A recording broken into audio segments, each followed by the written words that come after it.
Story time. Once upon a time, there was a man named Kyle, and he was working in some factory somewhere in Michigan. Forget where. I don't even remember that. Like, it's been 4 years. It's been so long. Brain farts, right? Brain goes down, disappears, stops working. Because I'm trying to remember my story, right? Like, I've kind of forgotten. It's all hazy. It's all dreamy. It's really weird. It's been, like I say, it's been 4 years, and it's like, what? Really 4 years? Oh my God. Where did it go? How much has happened? Who was I before this? Who am I now? What's going on?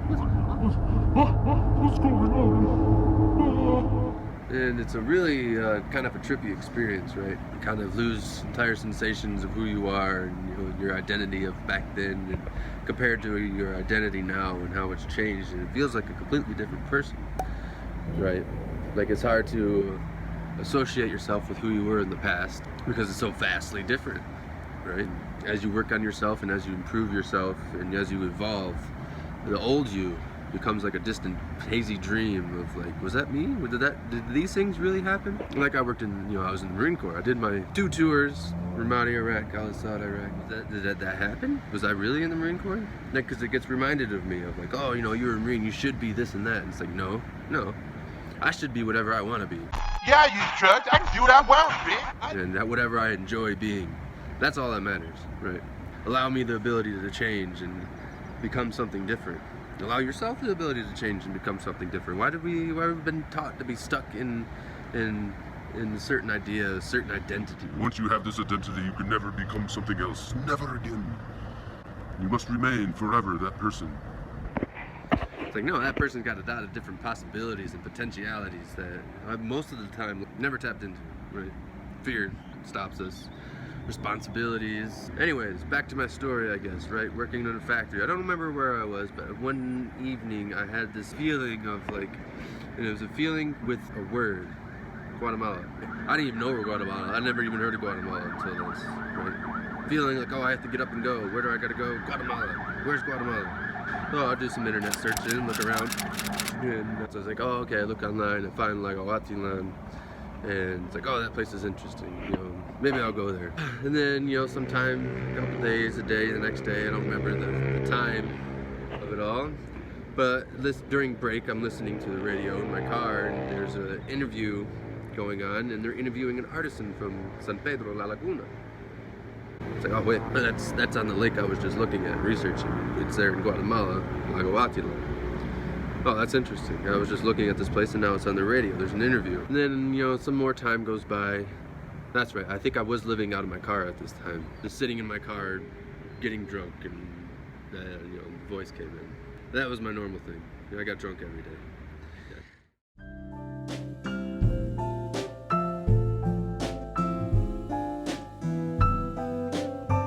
Anywho, back to the story.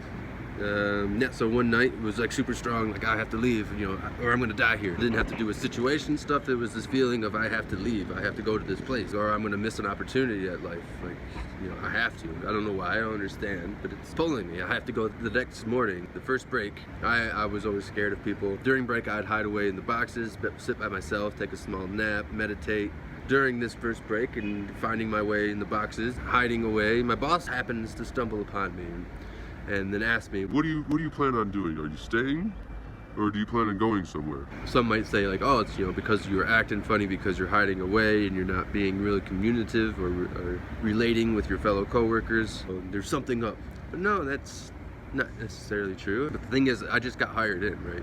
I just became a permanent position. I was about to get my benefits. So I just got all these nice bennies and a pay raise and blah, blah, blah. And you had to work there for a year, but to get there. It was very unwise and illogical for me to quit right then. But I was like, yeah, no, I have to go to Guatemala.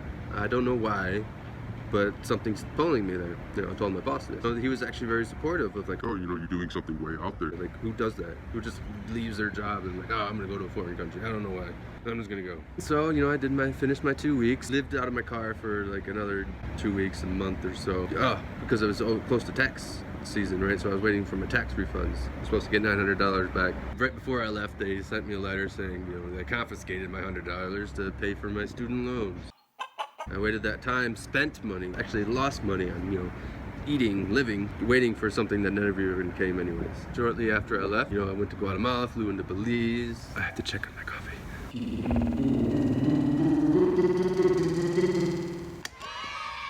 It's done! So, I look at Tikal, visit there, spend a day on Flores.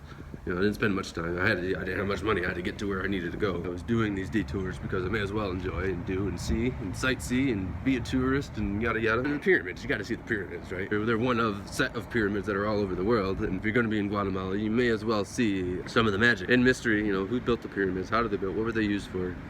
All these crazy things. Anywho, I went to Penashel first and spent like 3 days there. Like, okay, where on this lake am I going to go? What's drawing to me? And then as I'm looking online, I find Keith Cacao, the chocolate shaman, who I looked at before I even left, but now he popped up again as I'm looking for where to go. I was like, oh, that must be where I gotta go. He's in San Marcos, La Laguna. Okay, let's go. So I get there. The first day I'm there, I get to this hostel on the outside of town, Pachamama. As I'm setting my stuff there and getting my space situated, there's this gal there from Hawaii. She's telling me, oh, she ran into this amazing person. One night she was having a really bad acid trip, right? She took some LSD, possibly, apparently a little bit too much, and was kind of getting lost. And she's wandering around town, tripping balls and crying. What's going on? She ends up sitting at the steps of this elephant head. She sits down, crying, and she's like, oh, some old guy came down and helped me a lot and started talking to me and gave me a hug and gave me a lot of wisdom and insight. Maybe I'll find this guy. Part of my intention for when I left was to follow the things that present themselves. I don't know what's going on. I don't know why I'm coming here. The only thing that can really lead me anywhere is to have faith that whatever provides itself is something I have to go towards and follow. The idea of yes man, saying yes to things as they come. There was no going back for me. There was a lot of stuff that happened before I left. So I felt like there was no going back. I can't go back. I was prepared to go off in the jungle if that was what needed to happen. I was prepared for it. Anywho, I'm sidetracking and jumping all over the place. Okay, so she tells me about Dr. Bill. Venturing off trying to find this elephant. And then I find it, and then it actually took me a couple days to actually grow a pair to go knock on the door. For some reason, I was really hesitant and scared of just knocking and saying hi.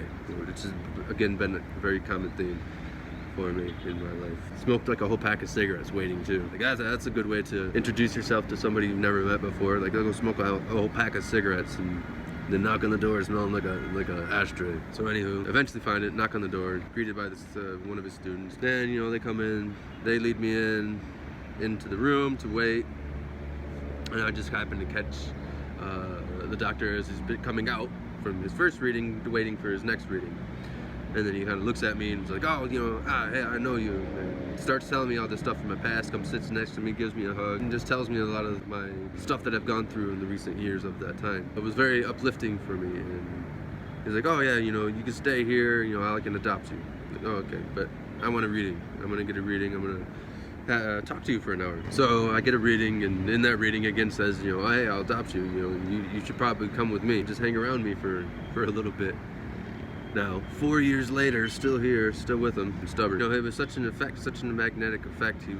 I could see that he had a power to him, and I wanted to know. How did he get there? How was he doing what he did? Because he looks at people and sees auras and sees lights and can pinpoint on people's lives and where they are and where they're going and potentials, and can lay it all out for people.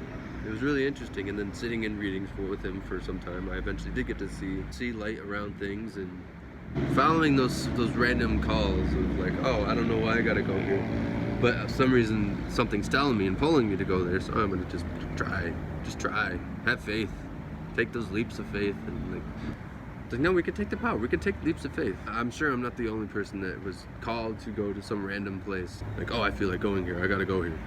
I think a lot of other people do, but because they don't see a way to, how am I gonna do that? How am I gonna pay for that? How am I gonna find the time? I can't take vacation days, all these excuses that stop us from following those passions, right? Those calls, those intuition. Oh, here's where you gotta go for your next step in evolution. Here's where there's a class for you to grow. You're more powerful than you know.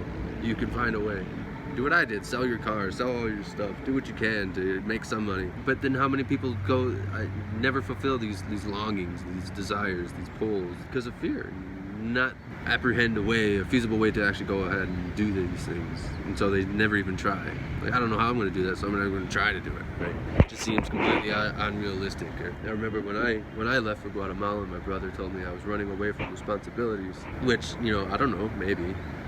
I don't think so, though. I saw the silliness of the system. The system isn't beneficial to me. It's not beneficial for any future family I would like to have. Of a forced education and learning what other people want me to learn, and neglecting the far, far more important information and knowledge that's out there of like self-responsibility, self-action, choice, self-improvement, psychological barriers and limitations, and learning how to get out of that, learning how to confront your fears. Anyway, y'all, hope you enjoyed story time. Coming to Guatemala, I look forward to sharing more stories with you in the future. You know, going to Costa Rica, going to Mount Shasta, oh, these leaps of faith without knowing what I'm doing, without any money, somehow magically making it through.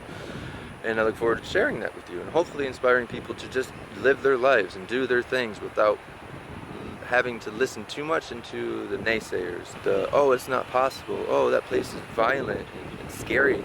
No, the universe has your back.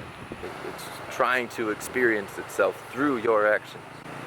So follow your impulses that bring your joy. If you feel pulled to do something, go do that thing. The fear is there to show you that it's something worth doing. What lies beyond your greatest fear is greatest strength. Fear is there as like a beacon showing you with a strong sensation that, hey, there's something here. Once you get past that, you find your strength. So each time you conquer your strength, you become greater, stronger, more influential, more powerful. Hope you enjoyed the story. I look forward to telling new stories, things I've learned from my adventures, to help inspire people to just do their thing, do what feels right to you, live your passion, live your joy, go out and enjoy yourself, don't be scared. The universe kind of has your back, right?